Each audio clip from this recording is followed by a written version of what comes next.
তুমি রবে নীরবে।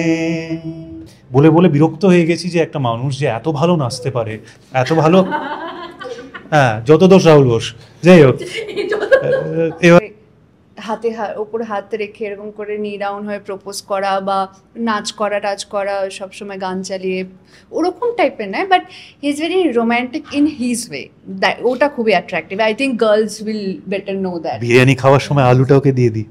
হ্যাঁ হ্যাঁ, এইটা ইভেন আমাকে রোমান্টিকতা আছে। হ্যাঁ হ্যাঁ, যেটা কিন্তু সব ভীষণ ফিল্মি নাকি, মানে ওই যে প্রপোজ করব ওই রকম ভীষণ। এবং আমি হচ্ছি মানে গোবর গণেশ, মানে আমি কিছুই বুঝি না। আমাকে অন স্ক্রিন বলা হয় তখন অন স্ক্রিন এগুলো বেরিয়ে আসে, বাট অফ স্ক্রিন না কেউ যদি ইনস্টিংটিভলি বলে ওই সব গ্র্যান্ড জেস্টার করতে, আমি না ড্যাব ড্যাব করে তাকিয়ে দেখি কেন, ঠিক এরকম একটা ব্যাপার থাকে। মানে এটা আমার দোষ, আমি খুব মানে প্রাউডলি ব্যাপারটা বলছি না, এটা আমার দোষ। আর একটু মানে ও রোমান্টিক এক্সপেকটেশন থাকে, বাট আমি প্রেমের হ্যাঁ প্রপোজ পাওয়া, হ্যাঁ প্রচুর, আমি তো ভালো দেখতে আছে কিন্তু হ্যাঁ অবশ্যই ও হ্যাঁ, না অবশ্যই আমার এটা কিছু করার নেই, মানে কি করবো। হ্যাঁ, না আসলেই তো ওটা মানে প্রবলেমের বিষয়। প্রবলেমে আমার কোনো কথা পছন্দ হয়নি বা কোনো কাজ পছন্দ হয়নি, বা আমারও হয়তো কোনো কথা পছন্দ হয়নি, বা ও হয়তো কোনো কাজের জন্য অনেক দিন নেই এখানে কলকাতায়, আমি কি করবো, আমার কষ্ট হয়, আগো কবে আসবে ও। আর আমার সত্যি কথা বলতে কলকাতায় বন্ধু একদমই নেই। স্কুলের যারা ছিল সবাই এদিক ওদিক হয়ে গেছে, তারপর কলেজ লাইফ তো আমি পাইনি। সব গল্প তোমার সাথে মোটামুটি হ্যাঁ। আমি খুব অনেস্টলি খুব একটা পাই না দেখতে, মানে একটু বেশি অনেস্ট অ্যাট টাইমস, মানে নিজের ক্ষতি করে দেওয়ার মতন অনেস্ট। বাট ওই অনেস্টিটার জন্য একটা কারেজ লাগে, একটা ব্রেভারি লাগে, যেটা ওর আছে। যে দর্শক আমাদের অ্যাজ এ জুটি খুব ভালোবাসেন, এবং আমরা নিজেদের একে অপরকে আর কি অ্যাজ এ জুটি খুব ভালোবাসি, টাচওয়ার্ড। তো সেটা একটা দায়িত্বের জায়গা থাকে যেখানে it's a responsibility to entertain them. তো সে কারণেই আমরা আসি এইভাবে আপনাদের সঙ্গে, কোনো সময় টলিফ্যাক্টসের মাধ্যমে, কোনো সময় একটা মিউজিক ভিডিওর মাধ্যমে।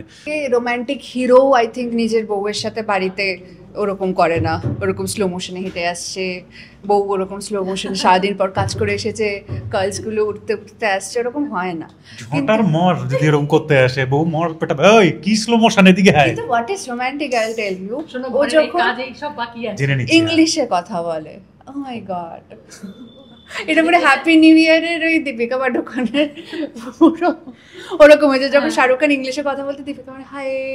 কি হয়, আমরা ইন্টারভিউটা দিই, এবার একটা মজার বিষয় হয়েছে, আজকে আমাদের ডিরেক্টর শাহিবাকে পেয়েছি, আমরা ইন্টারভিউটা নেব। এই মুহূর্তে যে দুজন মানুষের সাথে আড্ডা দিতে বসেছি তারা দর্শকদের ভীষণই পছন্দের জুটি, কিন্তু আমারও পার্সোনালি ভীষণ পছন্দের তোমরা দুজন। রাহুল দা, দেবাদ্রিতা, কেমন আছো? চলে যাচ্ছে। আমি বারবার বলি ওয়েদার নিয়ে শুরু করি, তো ওয়েদারটা খুব ভালো, বৃষ্টি পড়ছে এবং গরম লাগছে না, খুব ভালো ব্যাপারটা। গরম লাগবে বাইরে বেরোলে। হ্যাঁ, আমরা ভেতরেই ঠিক আছি।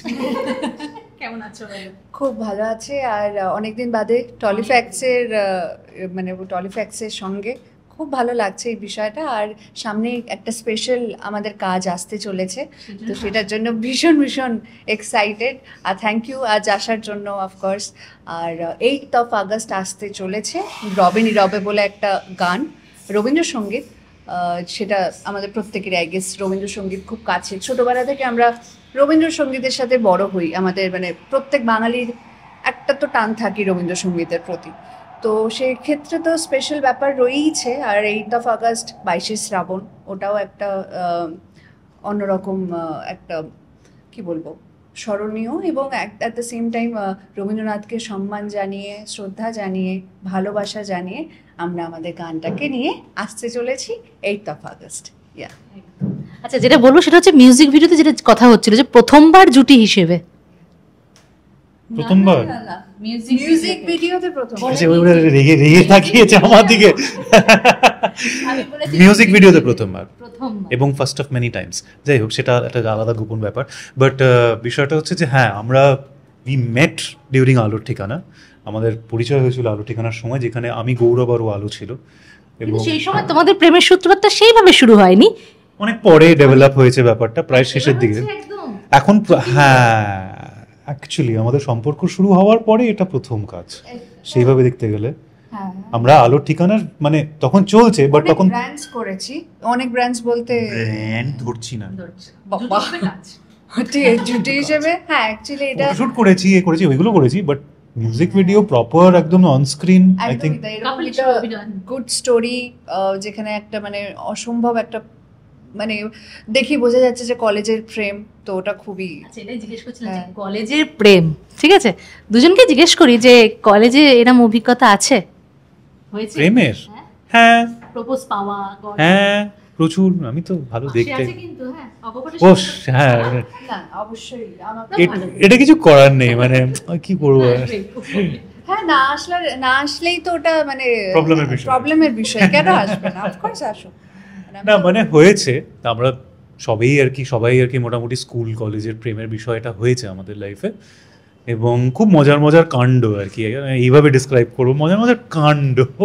অনেক পরে যখন বড় হয়েছি তখন ওইগুলো নিয়ে অনেক হাসাহাসি হয়েছে, বাট হ্যাঁ মানে সেই ফিলিংগুলোর একটা অন্য জোনে নিয়ে যাওয়া এই পার্টিকুলার মিউজিক ভিডিওতে আমরা কলেজের প্রেম দেখিয়েছি, এবং তার বহু বছর পরে কি পরিণতি হয়েছে সেটাও আমরা দেখিয়েছি।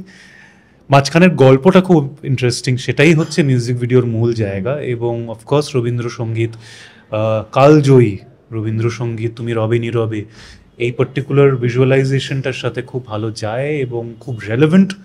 সেটাই আমরা আর কি অ্যাজ অ্যাক্টরস অলসো প্রেজেন্ট করার চেষ্টা করেছি, Paromita as a storyteller present করার চেষ্টা করেছে, মনের মানে ভালোবাসা দিয়ে আমরা কাজটা করেছি।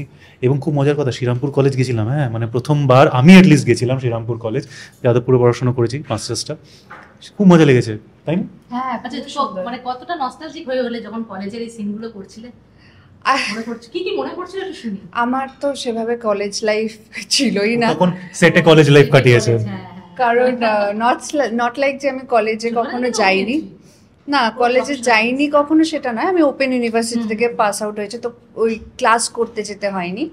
তো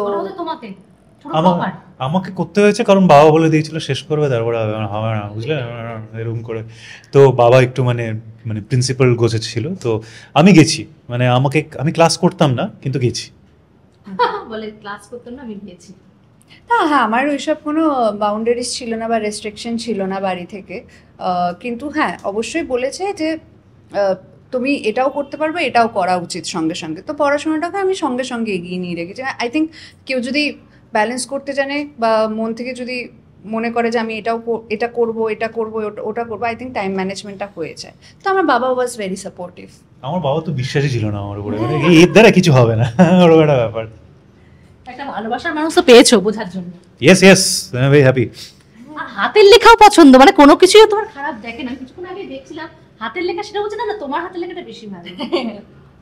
আমি যদি ওর মধ্যে খারাপ দেখি তাহলে সে প্রেমটাই কোথায়? একটু রোমান্টিক কথা বলবো, শুধুই ভালো, একটু রোমান্টিক হওয়ার চেষ্টা করছি আর কি। ও বলে তো যে আমি রোমান্টিক নয়, তাই না না ও রোমান্টিক, কিন্তু ওই যে যেরকম এক্সপেকটেশন থাকে লোকজনের যে রোমান্টিক এরকম হয়, যে একটা এরকম করে হাতে ওপরে হাত রেখে এরকম করে নি ডাউন হয়ে প্রপোজ করা বা নাচ করা সবসময় গান চালিয়ে ওরকম টাইপের নয়, but he is very romantic in his way, ওটা খুবই attractive. I think girls will better know that. Biryani খাওয়ার সময় আলুটা ওকে দিয়ে দিই। হ্যাঁ এইটা ইভেন আমাকে ভীষণ ফিল্মি নাকি, মানে ওই যে প্রপোজ করব ওই রকম ভীষণ, এবং আমি হচ্ছি মানে গোবর গণেশ, মানে আমি কিছুই বুঝি না। আমাকে অন স্ক্রিন বলা হয় তখন অন স্ক্রিন এগুলো বেরিয়ে আসে, বাট অফ স্ক্রিন না কেউ যদি ইনস্টিংক্টিভলি বলে ওই সব গ্র্যান্ড জেস্টার করতে, আমি না ড্যাব করে তাকিয়ে থাকি, কেন? ঠিক এরকম একটা ব্যাপার থাকে, মানে এটা আমার দোষ। আমি খুব মানে প্রাউডলি ব্যাপারটা বলছি না, এটা আমার দোষ। আর একটু মানে ওর রোমান্টিক এক্সপেকটেশন থাকে, বাট আমি আমার মতন রোম্যান্স করি। স্বপ্নের জগতে বিচরণ করা না, ওরকম কোনো ব্যাপার নেই যে আমার ওটা মনে হতো যে সিনেমায় যে ওরকম দেখা যায় যে দুজনে হিরো হিরোইন স্লো মোশনে আসছে, ওরকম তো অ্যাকচুয়ালি পসিবল নয়। ওটা রিয়েল লাইফে আই থিঙ্ক সব থেকে রোম্যান্টিক হিরো আই থিঙ্ক নিজের বউয়ের সাথে বাড়িতে ওরকম করে না, ওরকম স্লো মোশনে হেঁটে আসছে, বউ ওরকম স্লো মোশনে সারাদিন পর কাজ করে এসেছে কার্লসগুলো উঠতে উঠতে আসছে, ওরকম হয় না। ঝটার মর যদি এরকম করতে আসে, বউ মর পেটা ওই কি স্লো মোশন এদিকে হাই, কিন্তু what is romantic I will tell you, ও ঘরের যখন কাজ এই সব বাকি আছে, জেনে নিচ্ছি ইংলিশে কথা বলে, ও মাই গড, এটা পুরো হ্যাপি নিউ ইয়ারের ওই দীপিকা পাডুকোনের পুরো ওরকম হয়েছে, যখন শাহরুখ খান ইংলিশে কথা বলতে দীপিকা মানে হাই, আমার উপর ওরকম মানে হাই, পড়া দেবাদ্রিতার নাকি প্রেমে পড়া মানে ওই অ্যাপ্রোচ করা, মানে ওই কমিউনিকেশন, মানে মানে এটা এই কোয়ালিটির জন্য প্রেমে পড়েছো? কি গুণ পছন্দ? হ্যাঁ, মানে কোন গুণের জন্য? আই থিঙ্ক ও মানুষের সাথে যেভাবে কথা বলে সেই গুণটা দেখে, মানে ওটা খুব স্টাইলিশ লাগে আমার, মানে কি অন পয়েন্ট, মানে আর আমি তো অর্ধেক সময় ভাষা হারিয়ে ফেলি, কি কথা বলবো, আর লোকজন ভাবে আর ওর যে ও মেবি খুব ফ্যান্সি এডুকেশন হবে বা আমার তো সব কিছুই ছিল না, তো আমি নর্মাল ওখানকার স্কুলে পড়েছি, ইংলিশ মিডিয়াম স্কুলেই পড়েছি, ভালো স্কুলে পড়েছি, সেরকম কোনো নেই, কিন্তু ওরকম ফ্যান্সি নয় যে খুব ফ্যান্সি ইংলিশ ওয়ার্ডস ইউজ করে, নর্মাল ইংলিশে কথা বলতে পারলে মানে, বা বাংলায়ও তাই, বাংলায় নর্মাল, কিন্তু ওরকম ফ্যান্সি বাংলা বা ফ্যান্সি ইংলিশ ইউজ করে, তো ওটা খুব সুন্দর করে একটা ফ্যান্সি শব্দগুলো কেন শিখেছি বলছি, কারণ আমি যখন ওখানে পৌঁছেছিলাম এইসব ফ্যান্সি জায়গাগুলোতে, মনে হচ্ছিল আমি তো কিছুই জানি না, কিছুই বুঝি না, তখন বেশি বেশি করে ডিকশনারি পড়তাম যে হ্যাঁ এই শব্দটা আজকে ব্যবহার করবো। আমি হয়তো জানিও কিন্তু আমি ব্যবহার করতে পারি না, আমি তো ডিকশনারি থেকে ওইটা ব্যবহার আমার করতাম। খুব অসাধারণ লাগে, ওটা একটা অদ্ভুত ট্যালেন্ট, মানে এটা অনেকের নেই, মানে ও মানে 100-তে 110, খুব ভালো ওইটাতে, অসাধারণ, খুব ভালো। আর তোমার যদি বলি দেবাদ্রিতার কোন গুণটা আকৃষ্ট করবে যে না একে? আমি তো দুটো জিনিস দেখে এক তো হচ্ছে প্রচণ্ড অনেস্ট, যেটা আমি খুব অনেস্টলি খুব একটা পাই না দেখতে, মানে একটু বেশি অনেস্ট অ্যাট টাইমস, মানে নিজের ক্ষতি করে দেওয়ার মতন অনেস্ট, বাট ওই অনেস্টিটার জন্য একটা কারেজ লাগে, একটা ব্রেভারি লাগে, যেটা ওর আছে। আর সেকেন্ড হচ্ছে ডান্স দেখে তো আমি পুরো মানে এইভাবে তাকিয়েছিলাম, ওর একটা অনুষ্ঠানে আমি গেছিলাম, তখনও ব্যাপারটা হবে করছে আর কি। তখন আমি অ্যাকচুয়ালি খুব কাঁপছিলাম, তখন আমার পারফেক্ট পারফরমেন্স হয়নি, কারণ ওটা ওই কম্পিটিশনটায় আমি ছোটোবেলা থেকে পার্টিসিপেট করে ওই একটা প্রথম ইয়ার যেখানে আমি ফার্স্ট হয়েছিলাম, আমি মানে যে ফার্স্ট হবে সে ওখানে পারফর্ম করার সুযোগ পাবে, তাছাড়া যারা সেকেন্ড থার্ড হবে তারা এমনি মেডেলস পাবে, সার্টিফিকেট পাবে, আরও যা আছে এইসব পাবে। তখন আমি প্রথমবার ফার্স্ট হয়েছিলাম রবীন্দ্র নৃত্যতে, মানে আমি নাচবো কি, মানে ছোটোবেলা থেকে আমি ওটা স্বপ্ন দেখেছি, আর ওই সময়টা আমি ওকে নিয়ে এসেছি দেখাতে, আমি ভাবছি যে I will just take this moment, মানে ওয়েট আ মিনিট, আমি আগে একটু দাঁড়িয়ে নিই এখানে, তারপরে নাচবো পরে, আমি তো ফার্স্ট হয়েই গেছি। কিন্তু মানে ওই কথাগুলো বলছে ঠিকই, কিন্তু আলটিমেটলি আমি চোখের সামনে যা দেখেছি, একটা মানুষকে এমন লেভেল অফ কনফিডেন্স নিয়ে পারফর্ম করতে দেখলাম, মানে আমি দেখে ইমোশনাল, মানে ওই সময় মানে সাক্ষাৎ, মানে এগুলো বললে মানে লোকেরা বলবে বাড়াবাড়ি, মানে দেবী, মানে আমি দেখছি একটা মানুষের এত গ্রেস, হঠাৎ করে পুরো মানে 180 পাল্টে গেল, মানে জেনারেলি খুব মানে উইথড্রন থাকে, শাই থাকে, বাট যখন নাচছে মানে কেউ ধারের কাছে আসতে পারবে না, মানে ওরকম লেভেল অফ নাচ, অসাধারণ, সত্যি দারুণ। এটা আমার অফকোর্স ক্রেডিট যায় আমার যে নাচের টিচার, আমার ম্যাম, আমার দিদি ভাই, সবার আগে আমি গুরুমা সব পরে হবে, কিন্তু সবার আগে আমার দিদি ভাই, ছোটোবেলা থেকে সবাই দিদি ভাই বলে, সেও যখন নাচে অসম্ভব গ্রেসফুল, তো মানে আমি না হা হয়ে দেখতাম, মানে মনে হচ্ছে যে একটা পরী যেন হঠাৎ করে জাস্ট এসেছে, মানে হঠাৎ করে এসে নাচছে এরকম করে, জাস্ট পপ করে, জাস্ট পপ ইন করে নাচছে এরকম মনে হচ্ছে। সেটা তোমার কাছ থেকে রাহুল দাসটা স্বাভাবিক। আচ্ছা, দুজনেই এত হাসি খুশি, দুজনের মধ্যে ঝগড়া হয়? আর কাপলসরা সবসময় ঝগড়া ওটা ডিপেন্ড করে, ওটা সিজনাল। আগের সিজনে আমি মোটামুটি ওকে থামাতাম, এখন পুরো সিজনের দায়িত্ব উনি নিয়েছে, তাই না? ঝগড়া না, আমার একটু মন খারাপ বা কষ্ট বেশি হয়, যে অভিমান হয়, আমাদের ঝগড়া ওরকম হয় না। আর সবকিছুর শেষে আমরা খেতে যাই, সবকিছু শেষে আমরা খেতে ডায়েট ভেঙে, মানে অভিমান মানে ওর হয়তো আমার কোনো কথা পছন্দ হয়নি বা কোনো কাজ পছন্দ, বা আমারও হয়তো কোনো কথা পছন্দ হয়নি, বা ও হয়তো কোনো কাজের জন্য অনেক দিন নেই এখানে কলকাতায়, আমি কি করবো, আমার কষ্ট হয়, আগো কবে আসবে ও। আর আমার সত্যি কথা বলতে কলকাতায় বন্ধু একদমই নেই, স্কুলের যারা ছিল সবাই এদিক ওদিক হয়ে গেছে, তারপর কলেজ লাইফ তো আমি পাইনি, সব গল্প তোমার সাথে মোটামুটি। হ্যাঁ, সুখ দুঃখ বাকি স্পেকট্রামে যা ইমোশন আছে সব কটা গল্প আমার, চাপ না, এগুলো ভালো লাগে। আচ্ছা, এবার ব্যাক টু গানের ইয়েতে আসি। আচ্ছা, তুমি রবে নীরবে, এক্ষেত্রে দুজনের গান তোমাদের কাছে কি ব্যাপারটা? তুমি রবে নীরবে তোমাদের জীবনে যেখানেই যাবে তুমি আমার সঙ্গে থাকবে, আমার মনের মধ্যে থাকবে। হ্যাঁ, মানে আমার কাছে গানটা এটাই। মানে আমি খুব একটা রবীন্দ্রসঙ্গীত নিয়ে শিক্ষিত নই, খুব অনেস্টলি বলছি। আমার my upbringing has been little different. রবীন্দ্রসঙ্গীতের প্রতি আমার একটা নিজস্ব খুব মানে আকর্ষণ আছে, কারণ কিছু রবীন্দ্রসঙ্গীতের সাথে আমার জীবনে কিছু মুহূর্ত জড়িত। মানে ওইভাবে বলে না যে জীবনে একটা বিশাল বড় ইভেন্ট ঘটছে, পেছনে একটা ব্যাকগ্রাউন্ড মিউজিক চলছে, তো কিছু কিছু রবীন্দ্রসঙ্গীত আমার এই জীবনের সাথে যুক্ত। মানে যাকে এক্স্যাক্টলি বিবরণ করা যাবে না, বাট তো সেইভাবে আমি খুব ক্লোজ। রবে নীরবে, তুমি রবে নীরবে আমার জীবনের একটা মুহূর্তের সাথে খুব স্ট্রংলি মানে কানেক্টেড। সেটা শেয়ার করা যাবে?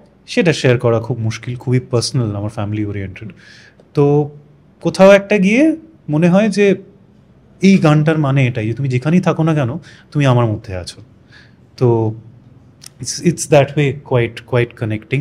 এবং আমার কাছে খুব important in a way, because আলো ঠিকানার পরে ওর সাথে প্রথমবার প্রপারলি অনস্ক্রিন কাজ করছি। টু দিস সং রবীন্দ্রনাথ, কোথাও একটা রবীন্দ্রনাথের কালচারের সাথে ওর বিশাল একটা কানেকশন আছে। বাঙালির কাছে ইমোশন, বাঙালির কাছে তো ডেফিনেটলি ইমোশন। তো কোথাও একটা গিয়ে আই থিঙ্ক যে গানের মানে আমার কাছে এটাই। তো what does it for you? Rabindrasangeet আমার কাছে খুবই স্পেশাল ছোটবেলা থেকে।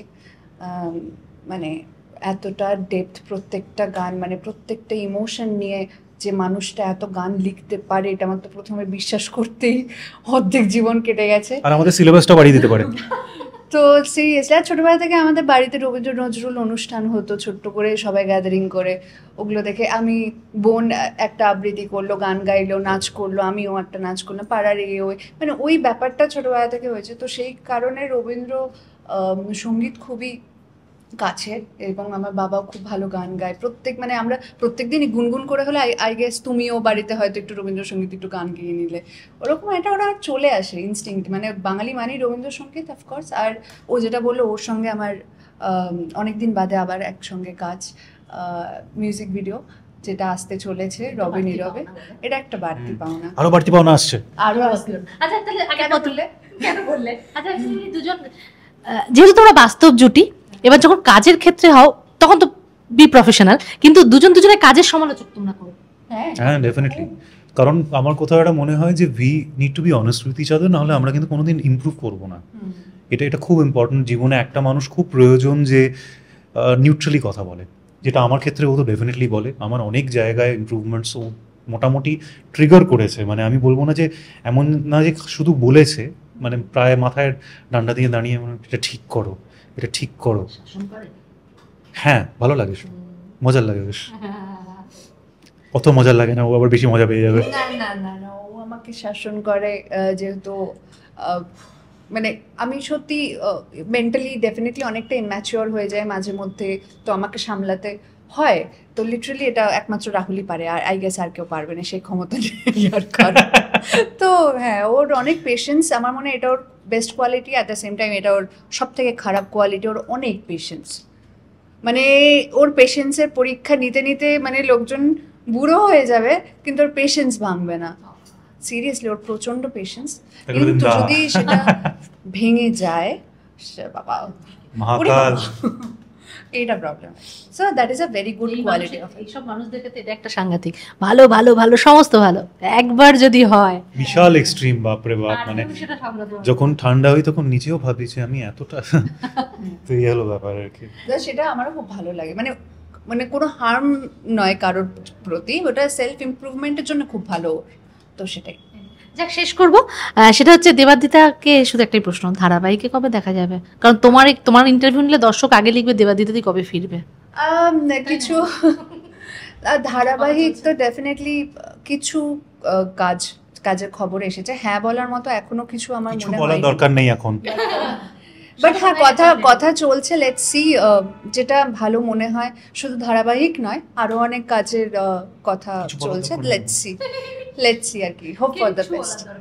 আর সবে তো শেষ হয়ে যায়, এবার নিজেদের জন্য একটু টাইম দেওয়া দরকার। একদমই তাই, হ্যাঁ। তাই না? এখানেই থাকা না, ঘুরতে টুরতে যাওয়া না কোনো প্ল্যান? ঘুরতে যাওয়া তো এখন তো কাজই মোটামুটি, কাজে অনেকটা রয়েছে। আমি ঘুরতে যাচ্ছি কিন্তু মানে সেটা ঘোরা না, সেটা কাজের জন্যই যাওয়া হচ্ছে, এবং মানে এটা চলতে থাকে আমাদের। Scheduling is a very big issue, এবং আমাদের দুজনের ফ্যামিলি প্রচণ্ড কনজারভেটিভ। আমরা একে অপরের সাথে তখনই ঘুরতে যাব যখন সবকিছু আর কি সেট হয়ে যাবে। Right. এই জন্যই জিজ্ঞেসটা করি। ও আচ্ছা, এটা উল্টো ভাবে কান ধরেছে এইভাবে। আচ্ছা আচ্ছা আচ্ছা, বুঝতে পেরেছি। এখন অব্দি শিডিউল সেট হয়নি। একদম। যাক, খুব ভালো থাকো, এরকমই থাকো। আর তোমাদের আপকামিং কাজ তো আছে, এমনি তোমরা দুজন অনস্ক্রিন আসা মানে এই দর্শকের একটা আলাদা চাহিদা থাকে, সেটা কোথাও কি একটা দায়িত্বও বেড়ে যায়।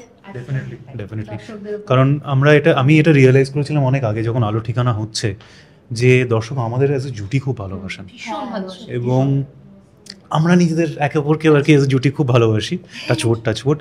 তো সেটা একটা দায়িত্বের জায়গা থাকে যেখানে it's a responsibility to entertain them. তো সেই কারণেই আমরা আসি এইভাবে আপনাদের সঙ্গে, কোনো সময় টলিফ্যাক্টসের মাধ্যমে, কোনো সময় একটা মিউজিক ভিডিওর মাধ্যমে, আশা করি পরবর্তীকালে একটা ছবির মাধ্যমে। তো দেখা যাক কি হয়। শেষ করবো একটা গান, ওই যে গানটা, সেই গাও বসন্তী গাও, গাও। তুমি গাও। না, তো ইউ হ্যাভ টু, অ্যাকশন। তোমার এটা বোঝা প্রয়োজন যে you are a good singer এবং the world needs to know. তুমি রবে নীরবে হৃদয়ে মম, তুমি রবে নীরবে নিবিড় নিভৃত পূর্ণিমায় নিশীথিনী সম, তুমি রবে নীরবে। সঙ্গতটা হেভি। হ্যাঁ। কেন গাইলো না? গায় না। খুব বাজে। আই থিঙ্ক ও এতটা শাই, ওর অনেক সবাইকে কোয়ালিটি, জানাতে চাইছে আমি ভালো গাই। কোয়ালিটিসও প্রজেক্ট করেন। মানে খুব অনেস্টলি বলছি, মানে বলে বিরক্ত হয়ে গেছি যে একটা মানুষ যে এত ভালো নাচতে পারে, এত ভালো, হ্যাঁ যত দোষ রাহুল বোস, যাই হোক। এবার এই একটা মানুষের কিন্তু অ্যাটলিস্ট পিপল শুড নো যে ওর এই ট্যালেন্টটা আছে। ও তো ট্যালেন্ট না থেকে তো কিছু প্রজেক্ট করছে না। আমার ট্যালেন্ট তোমার নাকের মতো লম্বা। কেটে বাদ দিয়ে দাও আমার নাক। ওই নাকটা কত লম্বা। দর্শকদের কি বলতে বলছো? দর্শকদের বলবো একদম কেউ মিস করবেন না 8th of August 22শে শ্রাবণ আসতে চলেছে রবে নীরবে music video, only on Surinder films YouTube চ্যানেলে। কেউ প্লিজ মিস করবেন না অবশ্যই। আর আমাদেরকে অনেক অনেক ভালোবাসবেন। বলো। ও তো সব বলে দিই, আর কি বলবো। আরেকটা খুব ইম্পর্টেন্ট যে আপনারা প্লিজ নিজেদের কলেজ প্রেম হোক বা কলেজের কোনো স্মৃতি হোক, অবশ্যই সেটা আমাদের সঙ্গে শেয়ার করুন, আমাদেরকে ট্যাগ করুন, আমাদের প্রোফাইলে চলে আসুন, আর গানটাতে রিল বানান, নাচ হোক গান হোক সবকিছুতে রিল বানান। আমি জানতে চাই, দেখতে চাই। আমাদের প্রোফাইলে চলে আসবেন, দেখবেন একটা টিজার আছে, টিজারের সাথে একটা গানের একটা অডিও আছে। সেই অডিওটাতে ধরে নিজের কলেজের স্মৃতিগুলো আমাদের সাথে শেয়ার করুন, আমরা শেয়ার করবো আপনাদের সব স্মৃতি। Yes, please do that. আমরা ভেরি ভেরি এক্সাইটেড, খুব এক্সাইটেড আছে কিন্তু। Thank you. Hello everyone, this is Debadrita and this is Rahul. আর আমাদের সঙ্গে আরেকজন রয়েছে পারমিতা ব্যানার্জি। হ্যাঁ, তো আজকে আমাদের সঙ্গে স্পেশাল গেস্ট রয়েছে পারমিতা ব্যানার্জি। আপনারা তো আমাদেরকে অফকোর্স দেখেছেন অনেক জায়গায়, কিন্তু আজকে খুব মিষ্টি একটা মানুষ আমাদের সঙ্গে রয়েছে, পারমিতা, যে আমাদের রবে নীরবে যে মিউজিক ভিডিওটা আসতে চলেছে 8th of August সেটার ডিরেক্টর। এবার জেনারেলি কি হয়, আমরা ইন্টারভিউটা দিই, এবার একটা মজার বিষয় হয়েছে, আজকে আমাদের ডিরেক্টর শাহিবাকে পেয়েছি, আমরা ইন্টারভিউটা নেব। তো বিষয়টা হচ্ছে, কেমন আছো? খুবই ভালো আছি, এই মুহূর্তে ভীষণ বেশি ভালো আছি। দেবাদ্রিতা আর আমার মধ্যে কার সাথে কাজ করতে বেশি ভালো লেগেছে? না, যদি খুব অনেস্টলি বলি, কাজ করতে দুজনের সাথেই ভালো লেগেছে, বাট কাজের বাইরে আমি একটু বেশি বলছি, সেটা হচ্ছে সবাই যেটা করে যে কাজটা হয়ে যায়, শুটিং ফ্লোর ছেড়ে বেরিয়ে যায়, তারপর আর পুরো ভুলে যায়, দেন খবর নেয় যে কবে রিলিজ হচ্ছে। বাট রাহুলের সাথে যেটা আলাদা সেটা হচ্ছে রাহুল থ্রু আউট, মানে কাজটার যবে থেকে আমি কনসেপ্টের সাথে শেয়ার করেছি তবে থেকেও আমার সাথে এই কাজটাই রয়েছে এবং আজ অবধি। এবং আমার তো মাঝে মাঝে মনে হচ্ছে যে আমি ডিরেক্টর, নো ডিরেক্টর, কারণ ও আমাকে গাইড করছে যে এটা করো তুমি, মানে দ্যাটস আ ব্লেসিং। এইসব বলতে নেই, আমার কাজ চলে যাবে এরপরে। That's true. অ্যান্ড অবভিয়াসলি মানে ট্যালেন্টের দিক থেকে তো আমি কাউকে ফেলতে পারবো না, মানে আমার সিলেকশনটা যে খুব পারফেক্ট ছিল এই কাজটার জন্য সেটা আমি প্রমাণ পেয়ে গেছি শুটিং ফ্লোরে। দেবাদ্রিতা এবং রাহুল দুজনেই মানে যেভাবে ক্যারেক্টারটা তোকে ফুটিয়ে তুলেছে আমি ভাবতেই পারিনি। মানে অ্যাকচুয়ালি আমরা কোনো ওয়ার্কশপ করিনি, আমরা শুটিং ফ্লোরে একদিনে একটা গল্প করেছি এবং সেই গল্পটা মানে সাধারণত একদিনে যে শুটিং হয় সেগুলো একদিনেরই গল্প থাকে।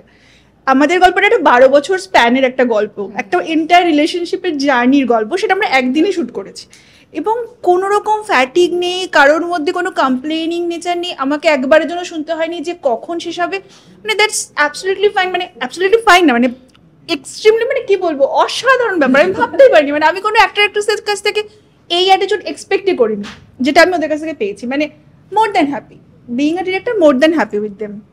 এবার আমরা চলে যাবো দেবাদিতার কাছে। একবার আমরা জানতে চাইবো দেবাদিতা থেকে তোমার কি এক্সপিরিয়েন্স এই পার্টিকুলার মিউজিক ভিডিওতে কাজ করা? ভীষণ ভালো লেগেছে, মানে এই প্রথম কোনো মিউজিক ভিডিও যেটায় আমি একটা খুবই ভালো এবং সুন্দর একটা চ্যালেঞ্জিং ক্যারেক্টার করেছি, অফকোর্স বলা যায়, কারণ ক্যারেক্টারটা mixture of a lot of things, মানে বোল্ডনেস রয়েছে, অ্যাট দ্য সেম টাইম একটা সফটনেস রয়েছে, মানে এমন একটা ক্যারেক্টার আই থিঙ্ক এখানে যে ক্যারেক্টারটা আপনারা প্রত্যেকদিন রাস্তায় দেখতে পাবেন এবং নিজেদের সাথেও রিলেট করতে পারবেন। তো আমার পার্সোনালি ক্যারেক্টারটা প্লে করে খুব ভালো লেগেছে, আর খুব আমার তো নিজেকে স্ক্রিনে দেখতেই এত ভালো লাগছে, এত সুন্দর করে আমাকে পারমিতা দেখিয়েছে, মানে অ্যামেজিং, থ্যাঙ্কস টু, মানে all credit goes to Paromita, এত সুন্দরভাবে দেখিয়েছে আমাকে। তো আমার খুব ভালো, and I am very excited for this, very very excited. আমি মানে বেগানি শাদিম আব্দুল্লাহ দেওয়ান নিজের ইন্টারভিউ নিজেই নিয়ে নিচ্ছি এখানে। বিষয়টা হচ্ছে যে একটা জিনিস আমি বলবো, জেনারেলি কি হয়, এই কাজটা কিন্তু একটা কোলাবোরেটিভ আর্ট, এবং জেনারেলি কি হয়, আমরা একটা সিচুয়েশনের মধ্যে পড়ে যাই যেখানে একটা ইনস্ট্রাকশন আমাদের ফলো করতেই হয়, মানে no matter what. Paromita is one such director যার সাথে কাজ করার সময় the entire process was collaborative throughout. কিন্তু আমরা কি ভাবছি, আমরা কিভাবে দেখছি, ইট ওয়াজ কনস্ট্যান্টলি ইনকর্পোরেটেড পুরোটা সময়। মানে আমরা একটা বিশাল প্রেশারে শ্যুট করেছি, সেই সময়ের মধ্যেও মোটামুটি আমরা কিভাবে চাই, আমি যদি একটা রিকোয়েস্ট করে থাকি আমি একটা শর্ট ঠিক এইভাবে দিতে চাই, ও কিন্তু অ্যালাউ করেছে। That's not always a very easy thing, এবং she is a fabulous director to work with for any artist. মানে any actor will tell you যে একটা মানুষ যে ফিডব্যাক সেটাকে নিয়ে একবার ট্রাই করে at least, fantastic two work with, and extremely good visually, মানে যেটা আর কি is the first Tenet of visual story telling, extremely good visually, পুরো জিনিসটা ছকা মাইন্ডের মধ্যে যে this is the visual I want, এবং সেটাকে সেটা আপনারা কিন্তু মিউজিক ভিডিওতে দেখতে পারবেন। আমার এখানে একটা খুব ইম্পর্টেন্ট প্রশ্ন আছে দুজনের কাছেই, যেটা হচ্ছে ওর কাছে আলাদা, পারমিতার কাছে আলাদা। আগে পারমিতার কাছে যাই, শ্রীরামপুর কলেজই কেন? ওফ, মানে কি বলবো, আমি অ্যাকচুয়ালি একটা কলেজ আমার একদম ছবি মানে আঁকা ছিল, যেটা বললেন আমি ভিজুয়ালাইজ করেছিলাম যে কলেজটা এরকম হবে, এই জায়গায় আমরা শ্যুট করব। আমি একটা মোটামুটি রাফ স্কেচ হাতে করে রেখেছিলাম। এর আগে আমি অনেক কলেজে দেখেছি এবং আমাদের লোকেশন প্রায় ফাইনাল হতে হতে লাস্ট দিনে ক্যান্সেল হয়ে গেছে, এরকম ঘটনা ঘটেছে এইটাতে। ফাইনালি যখন শ্রীরামপুর কলেজে আমি পৌঁছলাম, আমার সাথে অ্যাকচুয়ালি শ্রীরামপুরের একটা খুব পুরনো যোগাযোগ আছে। শ্রীরামপুর আমি অনেক বছর আগে গেছি কলেজ লাইফে, আমার একটা নস্টালজিয়া আছে। তো আমি অনেক বছর পরে শ্রীরামপুর ফিরে গেছি, শহরটা অনেক বদলে গেছে, এই কলেজটা অ্যাজ ইট ইজ রয়েছে। এবং এই কলেজটা দেখার পরেই না আমার মনে হলো যে আমাকে বেশি এফোর্ট দিতে হবে না, কলেজ মানে এই কলেজের যে ক্যাম্পাসটা, that will play a huge role in the music video. মানে সেটা লোকে দেখলেই বুঝতে পারবে, মানে টিজারে ফার্স্ট সিনটাই ছিল সেটা, এবং ভীষণ ভালো লাগছে, ভিজুয়ালি দারুণ লাগছে। মানে ওই অত বড় থাম খিলান, ওই মানে পর্তুগিজ আমলের কনস্ট্রাকশন অসাধারণ। মানে আর প্লাস শ্রীরামপুর কলেজের স্টুডেন্টসদের হাম্বলনেস, টিচার, প্রিন্সিপাল, প্রত্যেকের যে সাপোর্টিভ নেচার আমরা দেখেছি, প্রত্যেকে সাপোর্ট করেছে, প্রত্যেকে এগিয়ে এসছে। একজন টিচার তার নিজের রুম ছেড়ে দিয়েছে আমাদেরকে শ্যুট করার জন্য, মানে এটা এক্সপেকটেশনের বাইরে অ্যাকচুয়ালি। দেবাদিতার কাছে আমার প্রশ্নটা এটা যে শ্রীরামপুর কলেজের ছাত্রছাত্রীদের সঙ্গে আমরা কাজ করেছি, সেখানে ওদের সাথে এক্সপিরিয়েন্সটা কেমন বলো? ভীষণ ভালো, মানে ওরা তো খুবই এক্সাইটেড আমাদের সঙ্গে কাজ করতে, ইভেন আমাদেরও খুব ভালো লেগেছে ওদের সঙ্গে কাজ করতে, মানে খুবই হেল্পফুল। এবং প্রত্যেকটা কলেজটা পুরোটা ঘুরে দেখালো আমাকে, এখানে এটা হয়, আমাদের এখানে এই রুম, এখানে এই করা হয়, এখানে আমরা প্রত্যেক বছর ফিস্ট করি, এইটা করি মানে আর কলেজটা এত বড়, আর সানডাউনের সময় যখন ওই শটটা আমরা দিলাম, যেটা টিজারেও দেখতে পেয়েছে লোকেরা, তো ওই শটটা একদম সানডাউনের সময় নেওয়া হয়েছে, আর খুব সুন্দর লাগছিল ওই সময়টা, যেটা actually thumbnail for the entire teaser. হ্যাঁ, আমরা দুজনে একটা মানে ব্রিজের সামনে রবীন্দ্রনাথের কবিতা পড়ছি অফ অল থিংস। তো এটাই হচ্ছে বিউটিফুল থিং। শ্রীরামপুর কলেজের ব্যাপারে আমি একটা জিনিস বলবো, গোটা স্ট্রাকচারটাতে না মানে একটা নস্টালজিয়ার ভাইব আছেই, মানে আমি যাদবপুরে পড়াশোনা করেছি, কিন্তু কোথাও একটা গিয়ে মনে হয়েছে যে প্রেম ভালোবাসা পলিটিক্সের ওই কম্বিনেশনটা সামহাউ ইজ দেয়ার, এবং ভীষণ ভালো ভাইব। যাই হোক, ওভারঅল এক্সপিরিয়েন্স আমাদের সবারই ভালো। পারমিতাকে জাস্ট বলবো যে টু র্যাপ আপ, দর্শককে কি বলতে চাইবে? এটাই বলবো যে এই মিউজিক ভিডিওটা দেখুন, ভালোবাসবেন, অবশ্যই আপনাদের অটোমেটিক্যালি ভালোবাসা আসবে আমার ধারণা, শুধু গানটার জন্য নয়। কারণ গানটার কথা আমি একটা লাইন বলতে চাই, সেটা হচ্ছে সামন্তক সিনহা, যাকে আমরা চিনি গানের ওপারে সূত্রে। তিনি নতুন করে এই গানটায় যে মানে প্রাণ ঢেলে কাজটা করেছেন, সেটা গানটা শুনলে বুঝতে পারবেন। এবং তার সাথে এই গল্পটা দেখুন, গল্পটা আপনাদেরকে কিছু বার্তা দেবে এবং আপনাদের কোথাও ছুঁয়ে যাবে, সেটা দেখলেই বুঝতে পারবেন। আর অসাধারণ অভিনয় রাহুল আর দেবাজ্যোতির, কিছু বলার নেই, সেটার জন্য তো দেখতেই হবে, এই জুটিটার কেমিস্ট্রিটা দেখার জন্য তো দেখতেই হবে। Thank you so much. আমার লাস্ট একটা প্রশ্ন রয়েছে, রাহুল আপনি এত ভালো ইন্টারভিউর কি করে হলেন? আসলে আমি ছোটবেলায় না ওই জার্নালিস্ট হতে চেয়েছিলাম, সেটা একটা আজকে পরিপূর্ণ হতে গিয়ে হয়নি, বাট আজকে আমি সেই সুযোগটা পেলাম, সেটার জন্য টলিফ্যাক্সকে থ্যাংক ইউ। শুধুমাত্র টলিফ্যাক্সের জন্য। ইয়েস। আর তুমি রবে নীরবে বেরোতে চলেছে on Surinder films YouTube channel 8 August, 22 শ্রাবণ। এবং আপনারা প্লিজ অপেক্ষায় থাকবেন, আমাদের যেভাবে ভালোবেসে এসেছেন আমাদের আরও ভালোবাসবেন। আমাদের সোশ্যাল মিডিয়া প্রোফাইলসে আপনারা এসে টিজারের অডিওটা নিয়ে যদি কোনো স্মৃতি রেকর্ড করেন নিজের কলেজের প্রেমের নিয়ে, কলেজের কোনো টাইমের নিয়ে, আমরা সেগুলো শেয়ার করব এবং আমরা 1:1 ইন্টারাক্টও করবো। So please go ahead. Thank you so much. Thank you.